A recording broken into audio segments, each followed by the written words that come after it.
Okay, Talon, it's your Uncle Eric here. This is a 16-foot garage door, and I've got buttons over here to open, close, and stop it. So I'm gonna hit the open button.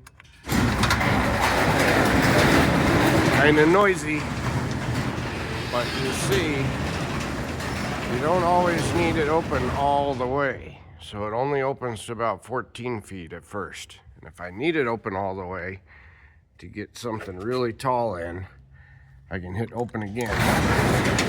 Now it's gonna open all the way. There it is, full height, okay? And then we can hit the close button. Now it's gonna come down and close.